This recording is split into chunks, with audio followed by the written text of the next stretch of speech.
Bismillah, Assalamualaikum warahmatullahi wabarakatuh.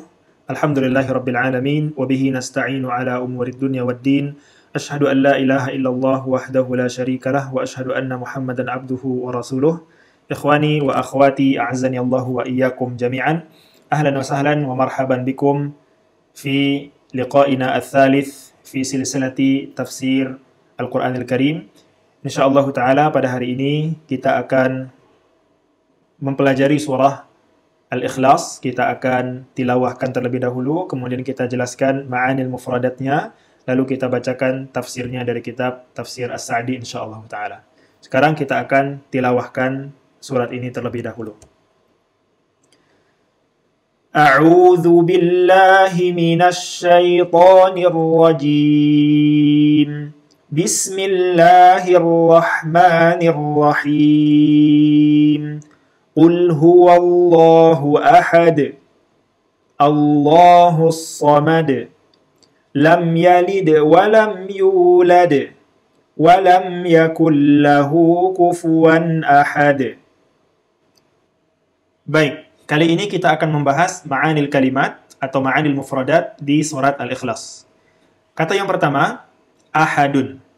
Pada firman Allah Subhanahu wa taala, "Qul huwallahu ahadun." Ahadun artinya adalah mutafarridun, yang tunggal, yang esa, yang satu. La ilaha ghairuhu, tidak ada ilah selainnya. Jadi tunggal, satu, baik pada uluhiyahnya, berhaknya disembah, ataupun rububiyahnya, Allah itu sebagai Rabb, pencipta, penguasa, pengatur, dan dalam al-asma was sifatnya yang mulia. Dalam nama-namanya dan sifat-sifatnya, pada semua hal itu Allah Subhanahu wa taala ahadun, tunggal. As-samad adalah allazi kamula fi sifatihi, yang sempurna sifat-sifatnya. Wallazi yaqsuduhul khalqu fi qada'il hawaij. Karena kesempurnaan sifat Allah Subhanahu wa taala itu, maka semua makhluk menuju kepada Allah Subhanahu wa taala dalam menyelesaikan hajat-hajat mereka atau kebutuhan-kebutuhan mereka. As-Samad, yang maha sempurna dalam sifat-sifatnya, sehingga karena kesempurnaan itu semua makhluk butuh kepada Allah Subhanahu wa taala. Kemudian kufuwan, walam yakul lahu kufuwan ahad. Artinya adalah mukafian wa mumathilan wa nadhiran. Tidak ada yang sekufu dengan Allah, maksudnya adalah tidak ada yang mukafian, tidak ada yang setara, mumathilan, yang menyerupai, nadhiran, yang sebanding dengan Allah Subhanahu wa taala. Ini adalah ma'anil kalimat atau mufradat di surat Al-Ikhlas. Kemudian kita akan masuk ke tafsir surat Al-Ikhlas. Terlebih dahulu kita akan terjemahkan ayat per ayat. Bismillahirrahmanirrahim. Qul huwallahu ahad. Katakanlah wahai Muhammad, dia adalah Allah satu, atau esa, atau tunggal. Allahus samad, Allah yang as-samad, maha sempurna, yang dibutuhkan oleh seluruh makhluk. Lam yalid wa lam yulad. Lam yalid, tidak beranak, wa lam yulad, dan tidak diperanakkan atau tidak dilahirkan. Wa lam yakul lahu kufuwan ahad, dan tidak ada miliknya atau baginya kufuwan, yang setara, ahadun, satu orang pun. Baik. Syekh As-Sa'di mengatakan, ay qul qawlan jaziman bihi mu'taqidan lahu 'arifan bima'nahu. Katakanlah wahai Muhammad sebuah perkataan yang pasti, mu'taqidan lahu, dalam keadaan yakin, 'arifan bima'nahu, dan mengetahui maknanya. Apa yang harus dikatakan oleh Nabi Muhammad? Huwallahu ahad. Bukan hanya sekedar dikatakan, tapi perkataan yang yakin, yang pasti, yang mengetahui maknanya. Bukan hanya perkataan semata, tapi harus disertai dengan pemahaman, kemudian keyakinan. Apa yang dikatakan? Allah adalah Maha Esa, Maha Tunggal dan Satu. Ay, qadin hasarat fihil ahadiyah. Yang mana keesaan Allah Subhanahu wa taala itu terkumpul di dalam zatnya Allah, dalam dirinya Allah Subhanahu wa ta'ala. Fahuwal munfaridu, fahuwal ahadul munfaridu bil kamalil ladzi lahul asma'ul husna was sifatul kamilatul ulya wal af'alul muqaddasah alladzi la nadhira lahu wa la mathil. Nah, ini seperti kesimpulan dari surat Al-Ikhlas ini. Dan dia adalah Allah Subhanahu wa taala yang satu, yang esa, yang tunggal dengan kesempurnaannya, yang memiliki nama-nama yang baik, sifat-sifat yang sempurna dan maha tinggi, kemudian perbuatannya semuanya suci, tidak ada yang kurang. Kemudian alladzi la nadhira lahu wa la mathil, tidak ada yang semisal, tidak ada yang sebanding dan sepadan dengan Allah Subhanahu wa taala. Nah, ini adalah ayat yang pertama. Rasulullah sallallahu alaihi wasallam diperintahkan dengan diawali qul, katakanlah. Kenapa Nabi Muhammad sallallahu alaihi wasallam diperintahkan dengan mengucapkan qul, padahal sekalipun tidak disebutkan qul, Rasulullah itu pasti mengucapkan ini karena ini adalah ayat Al-Qur'an, pasti akan disampaikan oleh Rasulullah. Tapi kenapa diawali dengan qul? Nah, yang pertama, ini adalah perintah Allah Subhanahu wa taala, ya. Allah Subhanahu wa taala yang Maha mengetahui hikmahnya. Tapi di antara hikmahnya adalah sebab atau salah satu sebab turunnya surah Al-Ikhlas ini adalah sebagai jawaban. Jawaban dari apa? Jawaban pertanyaan orang-orang musyrikin atau tantangan orang-orang musyrikin kepada Nabi Muhammad. Mereka pernah mengatakan kepada Nabi Muhammad sallallahu alaihi wasallam, "Ya Muhammad, unsub lana rabbak." Wahai Muhammad, sebutkan kepada kami nasab Rabbmu. Nasab Tuhanmu itu siapa bapaknya, siapa kakeknya, siapa nenek moyangnya. Sebutkan. Maka untuk menjawab pertanyaan mereka sangat cocok dan sesuai, pantas Allah mengatakan kul. Katakanlah, maksudnya jawablah. Pertanyaan mereka itu dengan mengatakan huwallahu ahad. Allah itu tidak punya bapak, tidak punya kakek, tidak punya nenek moyang karena Allah itu ahad. Yaitu maha tunggal, maha satu. Kemudian Allah Subhanahu wa taala itu maha tunggal, maha satu dalam banyak hal. Dalam zatnya Allah satu-satunya. Kemudian dalam hak untuk disembah juga satu.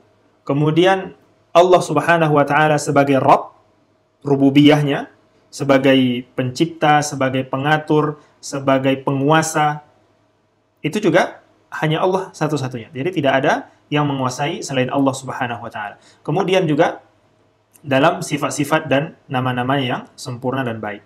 Jadi Allah itu bukan hanya satu dalam zatnya. Salah kalau seandainya banyak orang yang mengira Allah itu satu. Maksudnya zatnya cuma satu. Kemudian yang lain tidak satu. Salah. Yang lain juga satu. Apanya?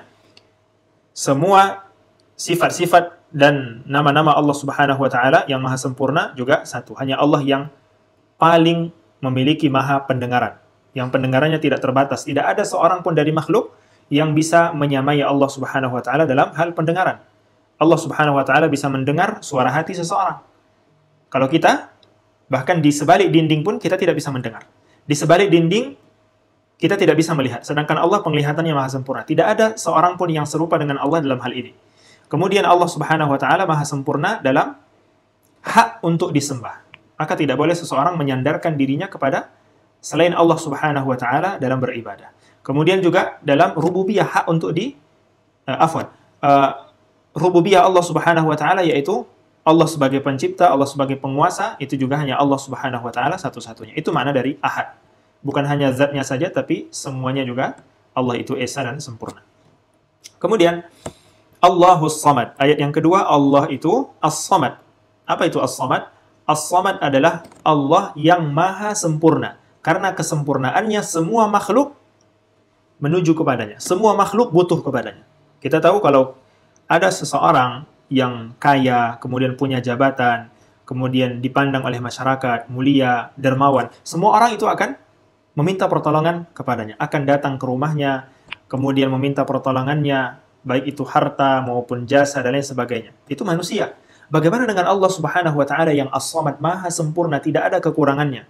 Maka Allah Subhanahu wa taala karena kesempurnaannya itu semua makhluk, baik dia sadari ataupun tidak, dia akui ataupun tidak diakui, semuanya butuh Allah Subhanahu wa taala. Berbohong, dusta kalau ada seseorang yang mengatakan dia tidak butuh kepada Allah. Karena Allah itu As-Samad, ay al-maqsudu fi jami'il hawaij, yang dituju oleh semua makhluk dalam semua kebutuhan mereka. Fa ahlul alamil ulwi was-sufli muftaqiruna ilaihi ghayatal iftiqar. Maka seluruh penduduk alam ini, penduduk alam semesta, baik yang ada di atas, di langit, ataupun yang ada di bawah, di atas tanah, di bawah tanah, semuanya butuh kepada Allah Subhanahu wa taala ghayatul iftiqar, sangat butuh. Yas'alunahu hawaijahum. Mereka meminta kepadanya kebutuhan-kebutuhan mereka. Wa yarghabuna ilaihi fi muhimmatihim, dan mereka akan menuju Allah, membutuhkan Allah, mencari Allah Subhanahu wa taala dalam memenuhi kepentingan-kepentingan mereka, menyelesaikan kebutuhan dan kepentingan mereka. Li'annahul kamilu fi awsafihi, karena Allah Maha sempurna dalam semua sifat-sifatnya. Al-alimul ladzi qad kamula fi ilmihi, yang maha mengetahui, yang sempurna pengetahuannya. Al-halimul ladzi qad kamula fi hilmihi, yang maha lembut, yang telah sempurna maha lembutnya, sifat lembutnya. Ar-rahimul ladzi kamula fi rahmatihi alladzi wasi'at rahmatuhu kulla syai', dan Allah yang maha pengasih penyayang, yang maha sempurna sifat kasih dan sayangnya, yang meliputi rahmatnya itu segala sesuatu. Wa hakadha sa'iru awsafihi, dan begitu juga seluruh sifat-sifat yang lain.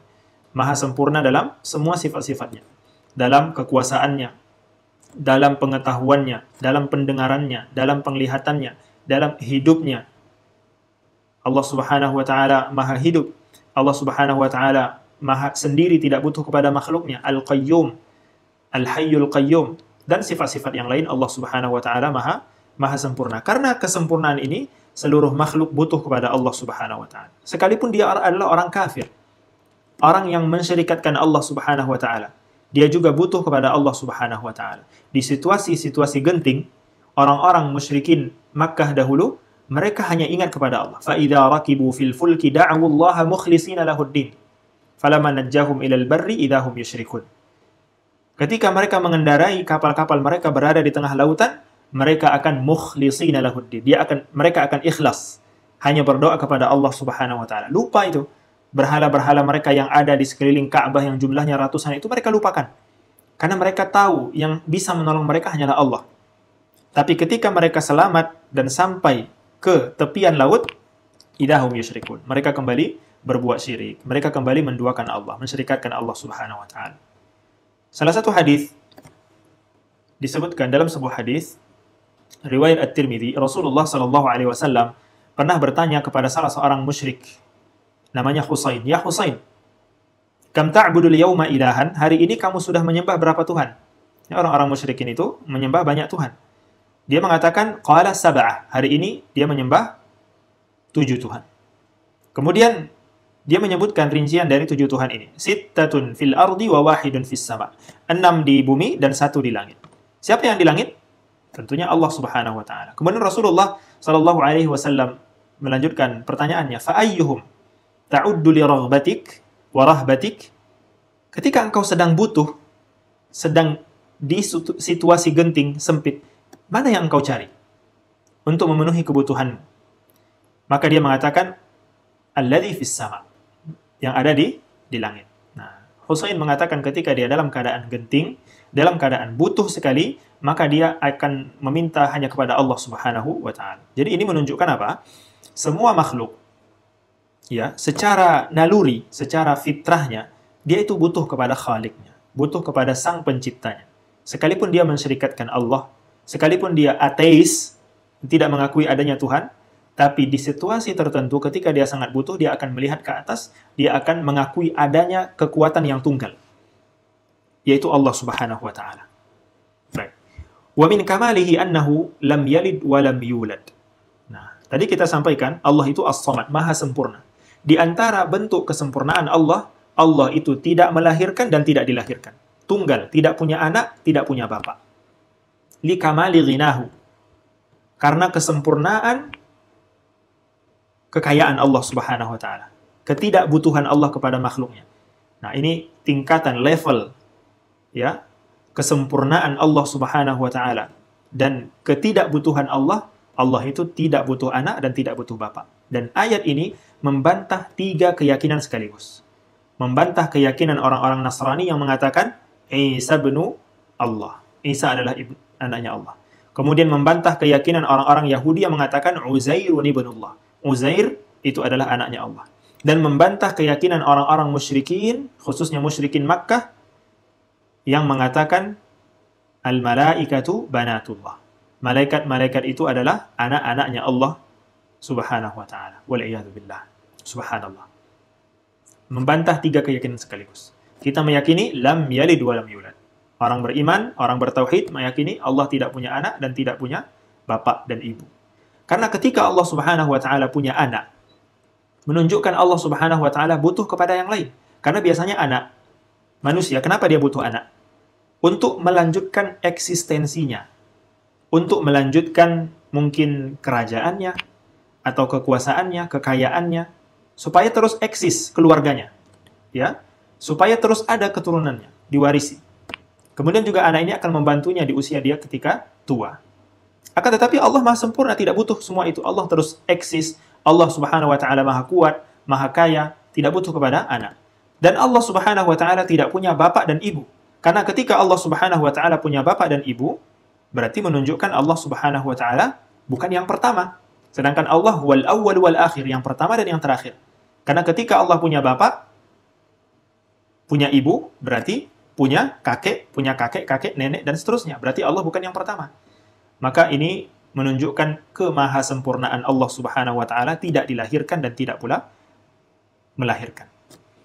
Kemudian kesimpulan dari kesempurnaan Allah Subhanahu wa taala di ayat-ayat sebelumnya Allah sebutkan di ayat terakhir sebagai kesimpulan, walam yakul lahu kufuwan ahad, dan tidak ada yang setara, sebanding, sepadan dengan Allah seorang pun.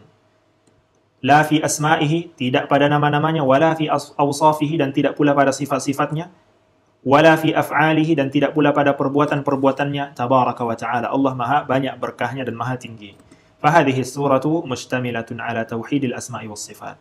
Maka surat ini mengandung tauhid al-asma' was sifat. Baik, ini adalah surat yang pendek, ringkas, hanya terdiri dari 4 ayat, akan tetapi syarat akan makna yang dalam. Dan surat ini adalah surat yang populer di kalangan para ulama, sebagaimana disebutkan oleh seorang sahabat, karena cintanya dengan surah Al-Ikhlas, beliau selalu membaca setiap selesai di dalam salatnya membaca surah Al-Fatihah, dia senantiasa membaca Qul huwallahu ahad, Allahus samad, lam yalid wa lam yulad wa lam yakul lahu kufuwan ahad. Ketika dilaporkan kepada Rasulullah hal ini, Rasulullah perintahkan, tanyakan orang itu apa sebabnya. Maka sahabat mengatakan yang membaca Al-Ikhlas setiap kali dalam salatnya karena dia cinta kepada surah Al-Ikhlas, mengandung nama-nama Allah yang mulia. Maka Rasulullah mengatakan, kabarkan kepadanya bahwasanya Allah juga mencintainya, karena dia mencintai surah Al-Ikhlas. Di antara keutamaan surah Al-Ikhlas, bahwasanya seseorang yang membaca surah Al-Ikhlas 1 kali, maka seakan-akan dia telah membaca 1/3 dari Al-Quran. Sebagaimana disebutkan oleh Rasulullah SAW dalam sebuah hadis, ayajizu ahadukum an yaqra'a fi lailatin thulutsal Qur'an, tidakkah mampu seseorang di antara kalian di dalam satu malam membaca 1/3 dari Al-Quran? Qalu wa kaifa yaqra'u thulutsal Qur'an? Para sahabat bertanya, ya Rasulullah, bagaimana membaca 1/3 Al-Quran dalam semalam? Itu banyak. Qala qul huwallahu ahad ta'dilu thulutsal Qur'an. Bahwasanya surah Al-Ikhlas, qul huwallahu ahad, menyeimbangi atau menyamai surat Al-Ikhlas. Nah, apa maknanya? Di sini di kalangan para ulama ketika menafsirkan atau mensyarah hadis ini ada 2 pendapat. Yang pertama mengatakan bahwasanya pahalanya sama. Seakan-akan dia membaca 1/3 dari Al-Quran. Jadi dia mendapatkan pahala membaca 1/3 dari Al-Quran. Kemudian ulama yang lain mengatakan seseorang yang membaca surah Al-Ikhlas maka dia telah membaca 1/3 makna dari Al-Quran. Karena Al-Quran itu isinya 3 hal. Yaitu akidah, kemudian syariat, kemudian kisah. Jadi, isinya adalah tauhid, kemudian ahkam, hukum-hukum syariah, halal, haram, salat, puasa, zakat. Kemudian yang ketiga adalah kisah-kisah. Baik kisah-kisah terdahulu maupun kisah-kisah yang akan datang di hari akhirat. Baik. Jadi ketika seseorang membaca surah Al-Ikhlas, karena surah Al-Ikhlas isinya adalah masalah akidah, masalah tauhid, maka dia telah membaca 1/3 dari isi Al-Quran. Karena 1/3 isi Al-Quran isinya adalah tentang tauhid.